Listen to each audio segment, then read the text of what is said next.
যে একসময় খুব গরিব ছিল। আশা, সাগরের ছোট বোন, যে আজ আর কথা বলতে পারে না। আকাশ, সাগরের বন্ধু। দৃশ্য ১। সাগরের রাজকীয় ড্রয়িং রুম। সকাল। সাগর তার বোনের বিয়ের আয়োজন নিয়ে ব্যস্ত। চারদিকে চাকচিক্য। সাগরের বন্ধু আকাশ এসে তাকে একটা পুরনো ময়লা ছবির অ্যালবাম দেয়।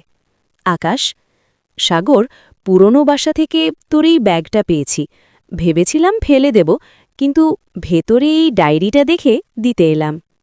সাগর ডায়েরিটা খুলে স্তব্ধ হয়ে যায়। এটা তো আশার ডায়েরি। ও তো ছোটবেলায় আমায় এটা ধরতেও দিত না। দৃশ্য ২। ডায়েরির পাতা ও ফ্ল্যাশব্যাক। স্মৃতি। সাগর ডায়েরি পড়তে শুরু করে। ব্যাকগ্রাউন্ডে ছোটবেলার দৃশ্য ভেসে ওঠে। সাগর আর আশা রাস্তায় ফুল বিক্রি করছে। সাগরের পায়ে কোনো জুতো নেই। আশার গলার ভয়েস ওভার, ছোটবেলার স্মৃতি। আজ দাদার পায়ে ফোসকা পড়ে গেছে। দাদাকে অনেক বললাম আমার ভাগের খাবারটা খেয়ে একজোড়া জুতো কিনতে, কিন্তু দাদা শুনল না। দাদা বলে সে বড় হয়ে আমাকে রাজপ্রাসাদে রাখবে। দাদা জানে না আমি রাজপ্রাসাদ চাই না, আমি শুধু চাই দাদার পা থেকে রক্ত পড়া বন্ধ হোক।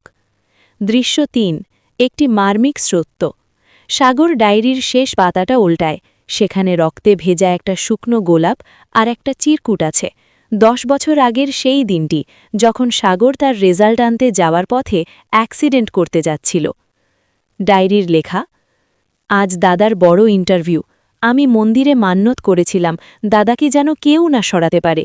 ট্রাকটা যখন দাদার দিকে আসছিল, আমি শুধু চোখ বন্ধ করে দৌড়েছিলাম। দাদাকে ধাক্কা দিয়ে সরিয়ে দিতে পেরেছি, কিন্তু আমার গলার স্বর বোধহয় ভগবান কেড়ে নিল। ডাক্তার বলেছে আমি আর কোনোদিন কথা বলতে পারবো না। তাতে কি, দাদা তো এখন বড় সাহেব হবে। দৃশ্য ৪। বর্তমান সময়। সাগর ও আশা। সাগর পাগলের মতো ড্রয়িং রুম থেকে বের হয়ে পাশের ঘরে যায়। সেখানে আশা তার বিয়ের লাল শাড়ি পরে আয়নার সামনে বসে আছে। সাগরকে দেখে আশা ইশারায় জিজ্ঞেস করে, কেমন লাগছে? সাগর ধপাস করে আশার পায়ের কাছে বসে পড়ে। সাগর ডুকরে কেঁদে, তুই কেন বলিসনি রে আশা? আমি ভাবতাম তুই ভয়ে বোবা হয়ে গেছিস, কিন্তু তুই তো আমার জীবন বাঁচাতে গিয়ে নিজের সবটুকু দিয়ে দিয়েছিস। আমি আজ বড় সাহেব হয়েছি তোর এই নীরবতার বিনিময়ে। আশা সাগরের মাথায় হাত রাখে। সে কথা বলতে পারে না, কিন্তু তার চোখ দিয়ে অঝরে জল পড়ছে। সে ইশারায় সাগরকে বোঝায়, তুমি জিতেছ, এটাই আমার বড় পাওয়া। দৃশ্য ৫। শেষ দৃশ্য।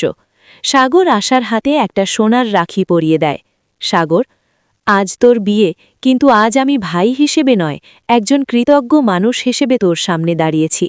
এই শহর আজ আমাকে চেনে, কিন্তু এই শহরের কেউ জানে না আমার এই সাফল্যের সিংহাসনটা আসলে আমার বোনের নীরব ত্যাগের ওপর দাঁড়িয়ে আছে। সমাপ্ত। আমরা যখন সফল হই তখন খুব গর্ব করে বলি, আমি অনেক পরিশ্রম করেছি। কিন্তু আমরা কি একবারও ভেবে দেখি আমাদের এই সাফল্যের আড়ালে আমাদের ভাই বা বোন নিজেদের কত স্বপ্ন বিসর্জন দিয়েছে? সাগর আজ বড় কর্মকর্তা, কিন্তু তার এই জৌলুস আসলে তার বোনের কণ্ঠস্বরের বিনিময়ে কেনা।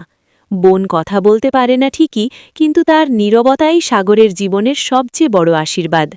আপনার ভাই বা বোনকে আজ একবার ধন্যবাদ দিন। হয়তো সে আপনাকে বড় করতে গিয়ে অজান্তেই অনেক কিছু হারিয়েছে। গল্পটি কেমন লাগলো?